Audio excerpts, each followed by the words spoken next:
Hello everyone, and welcome to another royal reading here at MadWorldTarot. Tuesday afternoon, a wild and windy Tuesday afternoon, and I have the Crow Tarot on the tarot table because we're looking at old Tumblr gossip today, old anons from Tumblr, which have been resurrected by the Royal Grift. She's been going through them, reading them online, worth going and listening.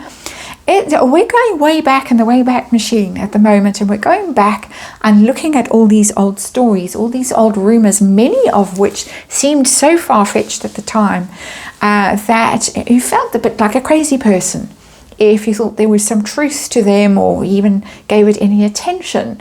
A dedicated group of sleuths on various platforms digging away and revealing things, but the vast majority of people really didn't have a clue of what was going on, and it did feel like lunatic fringe kind of stuff. I know when I was started my obsession with this whole thing, nobody else could be bothered. Everyone else thought it was wonderful that Harry had met this lovely girl who turned out to be biracial and so modern and breath of fresh air and blah blah.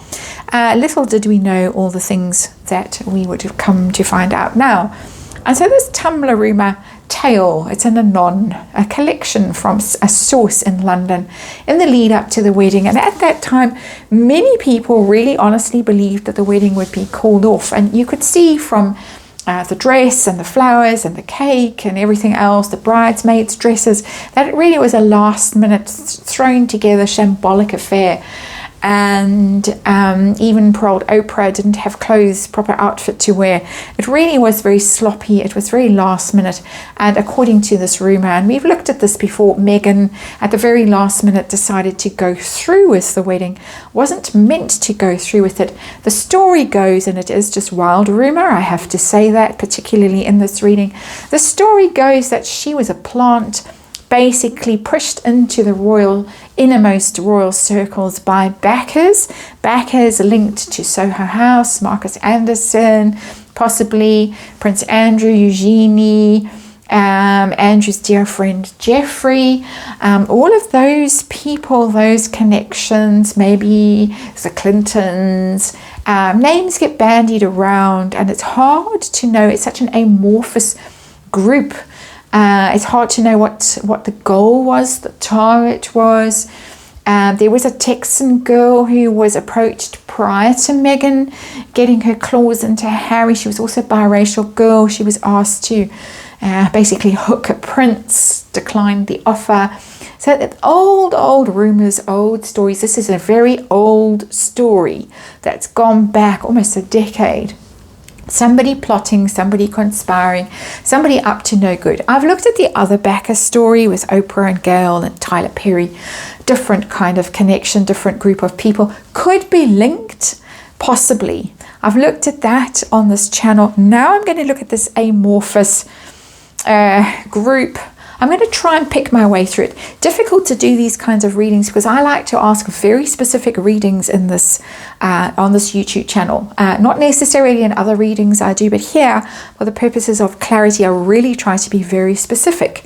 And it's hard to actually plan questions when you don't really know what you're dealing with or what you should be asking. So bear with me. I've got my cheat sheet. I'm going to have to ramble a bit at the start of this, but I want to know why target the royal family. What did the royal family represent that needed to have someone like Meghan inserted into it? Because the rumor goes that the wedding was irrelevant. Who cares? This was a message. This was, see what we can insert right into the soft underbelly of the family, how close we can get to you, how dangerous we are, how vulnerable you are. That seems to be the underlying message. So why? What does the royal family represent that people would want to do this? Has it got something to do with race, the Commonwealth, that kind of thing? I have dabbled in those areas before in the channel, and there now is a strategic meeting with the royals about the Commonwealth at Balmoral, but Lady C says it's more about the implosion, the collapse of the marriage, and a bit of a panic on to deal with a fallout before we all hear about things that go bump in the night and whatever else that we could be hearing about quite soon. But the Commonwealth is a thread in this because, of course, the Commonwealth is now at great risk, its royal associations, because of the stories that got sent out into the press by one suspects, allegedly, Meghan and her cohorts while William and Catherine were on their tour of the Caribbean last year. So the Commonwealth, I want to know. I want to know who. I want to know what their agenda was, what they wanted to accomplish. I wanted to know whether the goal, the target was Harry or Andrew. They both have similar status in the royal family. They both have similar weaknesses. Harry has an extra weakness in that he is an addict. Prince Andrew, doesn't seem to have that weakness, but certainly has the kinds of sexual weaknesses, possibly predilections that Harry might have, that one speculates about, that might lure him into rather compromising situations. We've looked at all of that. And then I want to know how the royal family responded, because seemingly they knew all from the word go. So how they responded, seemingly also the press is primed and ready to release the stories when the time comes. And who's got the upper hand at the moment? How's the royal family doing? Is the royal family in grave danger, or have they survived this assault from these mysterious backers, alleged backers of the Duchess, the wife, the claw, the grifter? Excuse me, sudden cough there. Apologise about that. But who's got the upper hand? The royal family?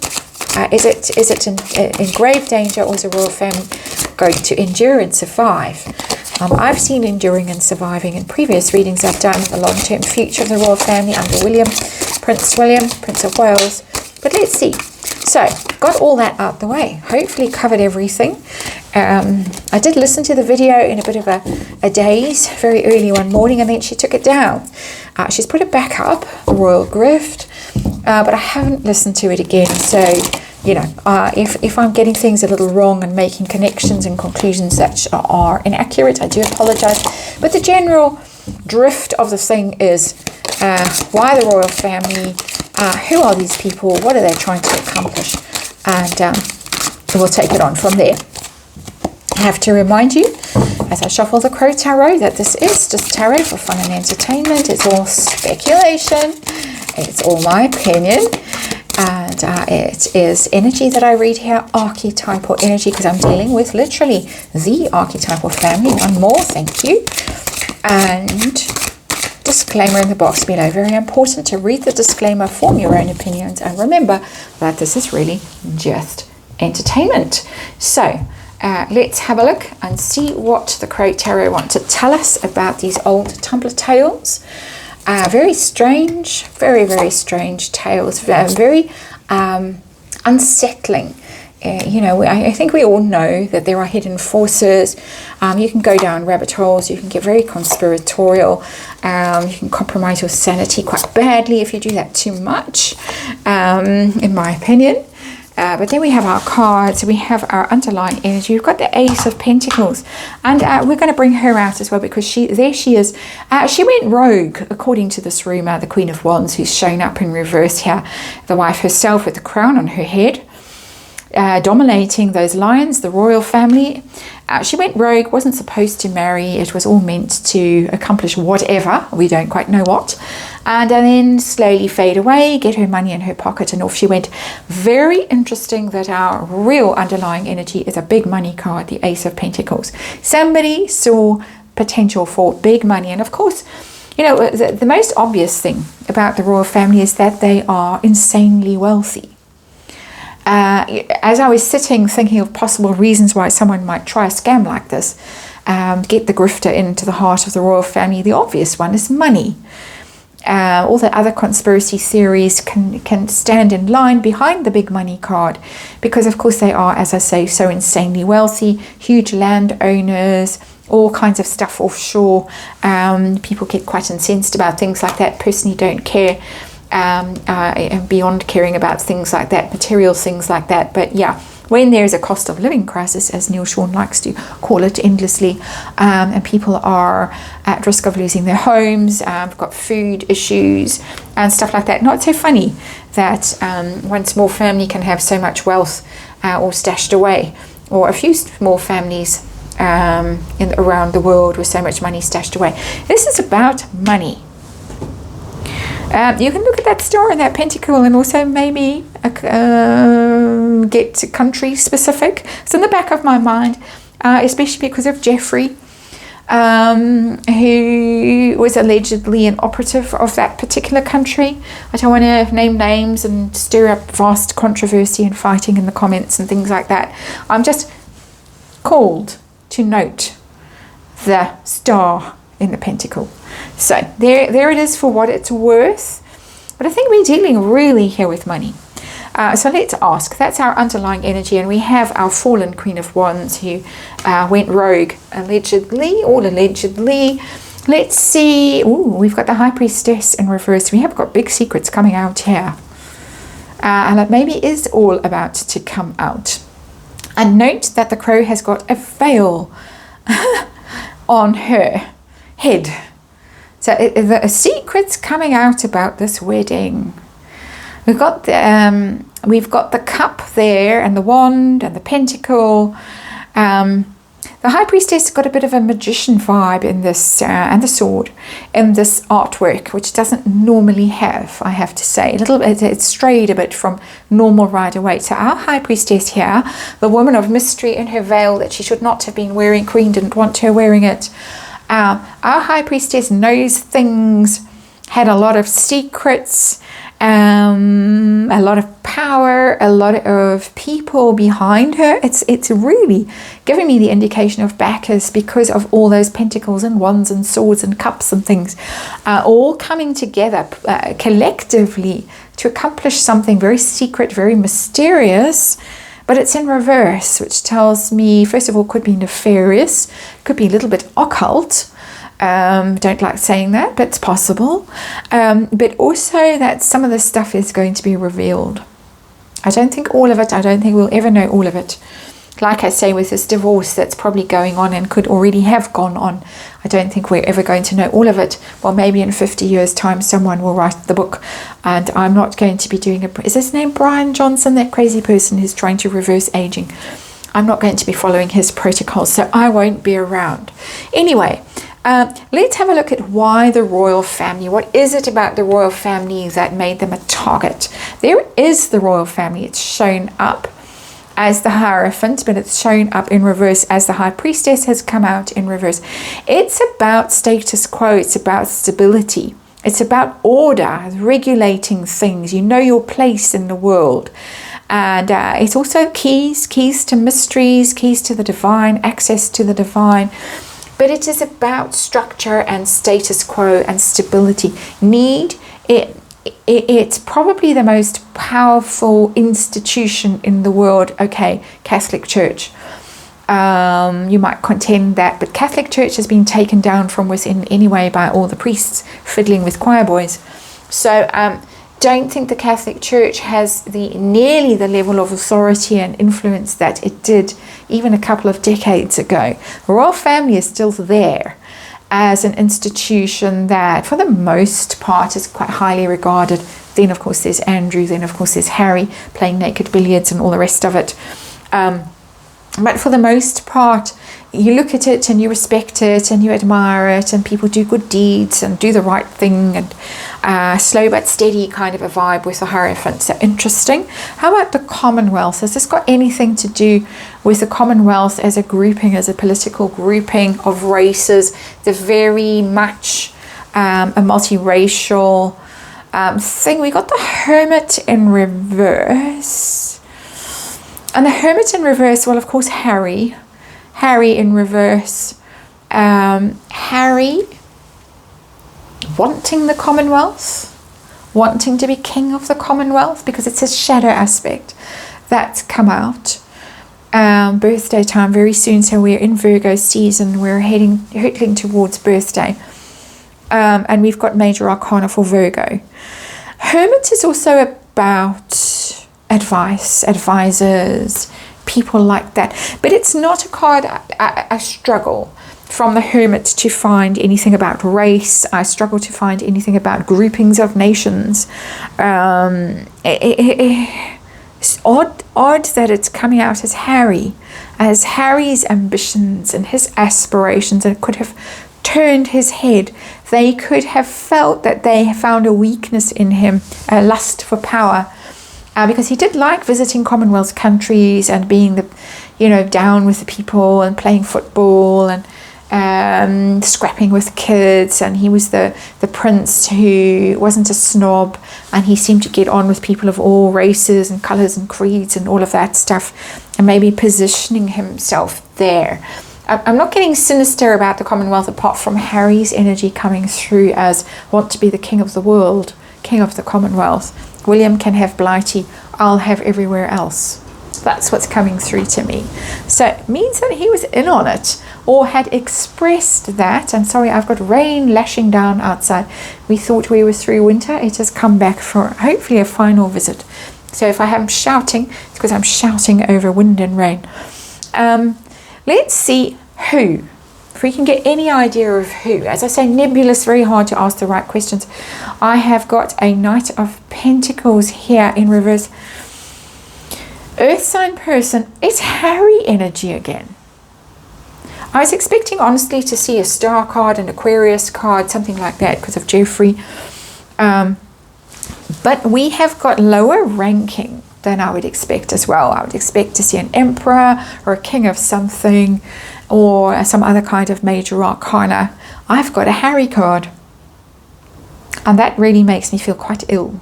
If the level of treachery is that close to home, then it makes one wonder why he didn't call it off at the very last minute. He was apparently contemplating doing that and then didn't.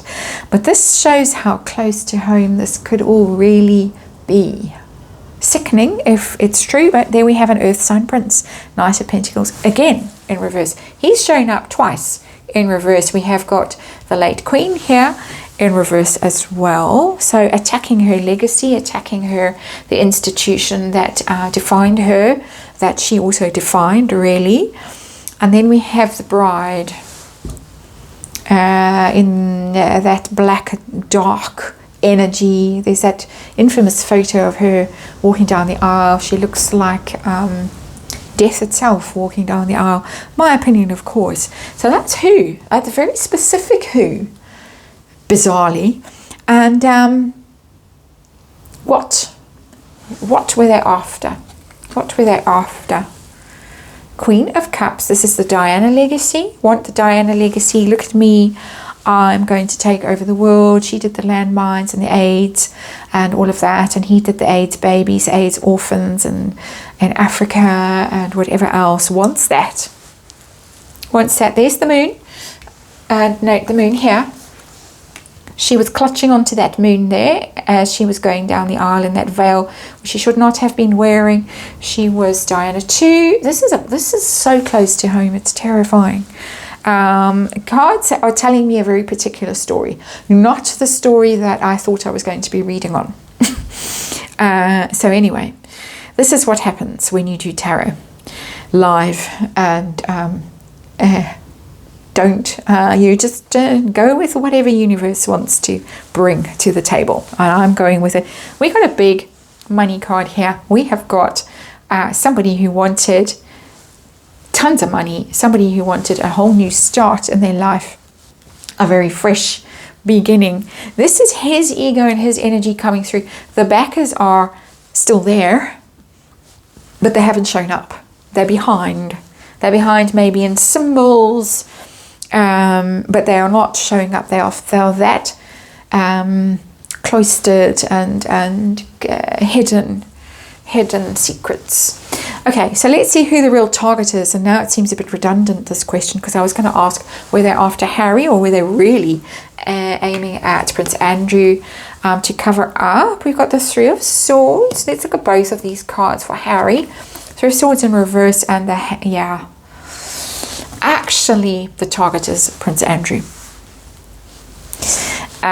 They used the Three of Swords. They used Harry's sense of resentment, betrayal, hurt. I'm only the spare. I didn't get the big sausage. And I don't mean that metaphorically. I'm going to fall about now and laugh. Scratch that. His sense of grievance and heartache, and they killed Mummy Diana. There she is. There, it's come up here. Okay, so they killed Mummy Diana. I'm, of course, only repeating what I think he believes, not what I believe, or not what is true. Please note that. So we can chuck some allegedlys over here and speculating and all that stuff. This is Prince Andrew, and it's very interesting. The Neptune card, he is a Pisces. Prince Andrew, they were after the Hanged Man. They were after Andrew. A lot of speculation that Andrew was hung out to dry with the whole Jeffrey saga. To conceal the fact that very many other famous people, including politicians, ex-presidents, and their wives, went on that plane to that island numerous times. So I think the real target would be Andrew, Prince Andrew, and possibly why he's been ring-fenced by the royals and kept out of sight until they know really what is coming their way. I read that somewhere recently in the last few days, Daily Mail. Charles keeping Andrew on ice basically because he doesn't know what other fallout there might be from that whole connection. But there it is, very clear. Using the treacherous brat, the ginger brat, to get at Prince Andrew, I would imagine, to cover up for more important people. And that's a theory that I think Lady C has expounded, is that the right word? Quite frequently, that he was a victim of the desire to cover up American politicians, whoever else, people in American society, hang the British prince out to dry, instead deflect attention to there and keep it well away from us here at home. So I think we're getting some idea, some picture of what's going on here. Pretty scandalous, pretty treacherous for the ginger brat.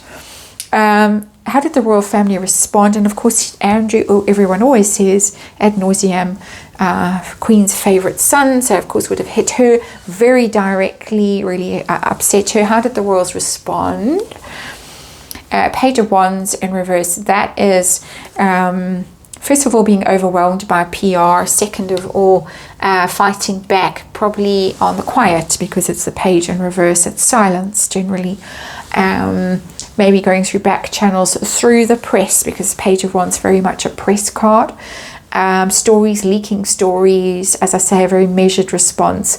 Measured, I mean, in the sense of, first of all, not overreacting, but second of all, also measured in the sense of time. Drip feeding, wait for the right moment. Yes, she shot herself in the foot. Now we can reveal this slowly, slowly, slowly with that Page of Wands over many months and years, leaking, preparing the ground for the big reveal, which is coming because we've got the High Priestess in reverse. So you can all rejoice at that. It's coming, and it might be coming quite soon, according to Lady C and the meeting at Balmoral. How is the royal family doing right now? Are they in dire straits? Are they really threatened, or have they survived this? What's going on? Star in reverse. They've got a long way to go to recover from this. I felt the star card in this reading. It's shown up. A star is a fallen star in reverse. Loss of people have lost faith in it, lost hope in the royal family.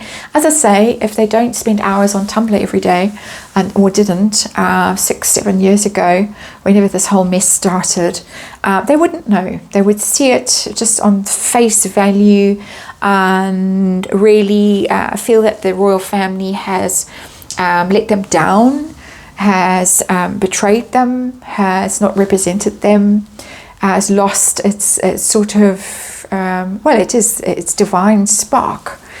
The royal family, of course, she has gone. The Queen, the late Queen, is no more. We left with Charles. He's doing his best, but he's not charismatic. He's not going to be around for very long. They're damaged. They're damaged with the star in reverse. They're not mortally damaged. There could have been a death card or a 10 of swords or a tower. But star in reverse is worrying. They have got a lot of work to do to recover the damage. And as I say, it's an Aquarian card. As far as I know, Jeffrey's an Aquarian, just putting that there. But they've got their work cut out to heal. this wound, and it's a very severe wound that Harry has dealt them. And it really does look like it's Harry that dealt this wound, which has made my next reading kind of redundant. I might leave it there for today. I'll see if that is it for today. Thank you for watching, and I'll see you again soon.